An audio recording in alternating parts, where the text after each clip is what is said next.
عليكم أعزائي الطلبة في محاضرة أخرى جديدة للصف الثالث متوسط. طبعا اليوم راح يكون عندنا أيضا المحاضرة الرابعة اللي تتكلم عن قطعة مهمة جدا أيضا في الامتحان الوزاري اللي هي ستوري تايم يونت 7 lesson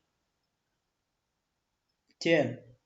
Life is like a cup of coffee. الحياة هي مثل كوب القهوة أو فنجان القهوة. Read the following story and try to answer the questions. اقرأ القصة التالية وحاول أن تجب على الأسئلة. طبعا هاي الأسئلة أيضا موجود حلها في الملزمة. Life الحياة Life is like a cup of coffee. A group of alumni مجموعة من الطلاب الخريجين from different Iraqi preference من مختلف المحافظات أو الأقاليم العراقية. highly established in their careers يعني تفوقوا في حصولهم على مهنة ونجاحهم في الجامعة. agreed وافقوا to visit their old university professor قرروا أن يزورون الأستاذ اللي درسهم بالجامعة. he is an Indian هو من الهند. who live in حيدر آباد يعيش في حيدر آباد. They heard that سمعوا ذلك he was very sick كان مريضا جدا. The alumni الطلاب الخريجين two from المثنى اثنان من المثنى و two from ديالى من محافظة ديالى. one from تكريت والآخر من تكريت and one from ذي قار من محافظة ذي قار. decided to take the plane أن يأخذوا الطائرة from بغداد to حيدر آباد يعني المدينة اللي عايش بها هذا الشخص. when the plane landed عندما هبطت الطائرة in حيدر آباد they took a train أخذوا قطار to the city center إلى مركز المدينة and from there ومن هناك they went to the house of their professor ذهبوا إلى منزل أستاذهم by rickshaw اللي هي التوك توك أو التوك توك اللي هسه يستخدموها ببغداد يسموها rickshaw. they reached his place easily وصلوا إلى منزله بسهولة. he was very excited كان متحمس to see them لكي يراهم. conversations المحادثة started and soon turned تحولوا into complaints إلى الشكاوى أو المشاكل. about stress حول ضغوطات stress حول الضغط في العمل والحياة in work and life. offering his guests يعني قدم لضيوفه كوفي القهوة.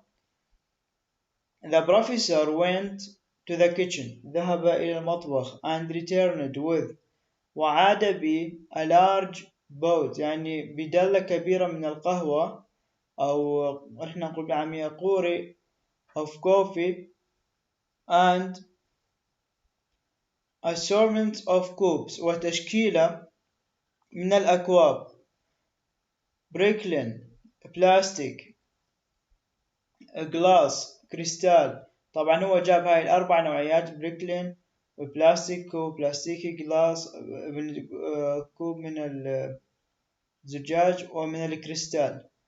some plain looking some يعني البعض منها يبين إنه رخيص الثمن وبعض منها يبين غالي الثمن. some expensive some exquisite يعني يكون جميل. he told the guests أخبر الضيوف to help themselves يساعد أنفسهم to the coffee. when everyone had a cup of coffee in hand عندما كل شخص أخذ كوب من القهوة في يده the professor said قال الأستاذ if you noticed إذا أنت تلاحظ all the nice looking expensive cups كل الأكواب الجميلة والغالية الثمن have been taken up يعني كل واحد من ذا الطلاب أخذ أغلى شيء من هاي الأكواب. leaving behind تاركا يعني أشترك the plain and cheap ones ترك الأكواب الرخيصة الثمن while it's normal for you بينما إنها من الطبيعي لك to want only the best إنه تريد الأفضل لنفسك for yourselves لأنفسكم that is the source of your problem هذا هو المصدر الرئيسي لمشاكلكم for your problems and stress والضغط. Be assured that the cup itself added no quality إنه added هاي الأكواب ما أضافت أي نوعية to the coffee. In most cases في معظم الحالات it's just more expensive and in some cases even hates what we drink إنه هاي الأكواب يعني مجرد تشرب بيها قهوة وتتركها. What all of you ماذا يعني جميعكم really wanted was coffee يعني يريد الكوفي يريد نشرب الكوفي not the cup ليس الكوب but you consciously بوعي went for the best كوب ذهبتم إلى الكوب الأفضل and then you began eyeing each other's cubes بدأتوا يعني تشاهدون أكواب الأخرى يعني هم 6 أشخاص داخل الغرفة كل واحد أخذ له كوب واحد يدحق على كوب الآخر أيهم هو الأفضل أيهم هو الأحسن. Now consider this life is the coffee إنه الحياة اعتبر هذا من الحياة مثل الكوفي the jobs الوظائف money and positions والموقع in the society are the cups تكون هي على شكل أكواب. الحياة يقارنها اللي هي بالقهوة ويقارن المال والوظائف والموقع فيها داخل المجتمع يكون هذه الأكواب. They are just tools إنه هذه مجرد أدوات to hold and contain life يعني إنه هاي الأكواب إنه هي تكون مجرد أدوات لتمسك وتحتوي الحياة. And the type نوع الأكواب we have doesn't define لا تعرف nor change لا تغير إنه هاي النوع من الأكواب لا تعرف الحياة ولا راح تغير نوعية الحياة اللي نحن نعيشها the quality of life we live. Sometimes by concentrating يعني بالتركيز only on the cup إنه نركز على هاي الأكواب we fail to enjoy the coffee إنه نحن نفشل إنه نستمتع بطعم القهوة لما نشرب القهوة. Severe the coffee not the cups. The happiest people الناس السعداء أو الأكثر سعادة don't have the best of everything ليس لديهم أفضل أي شيء they just make the best هم يفعلون الأفضل of everything. The alimony fully بالكامل understood the lessons بالكامل إنه افتهموا الدرس and made their former professor feel happy وجعلوا أستاذهم سعيدا.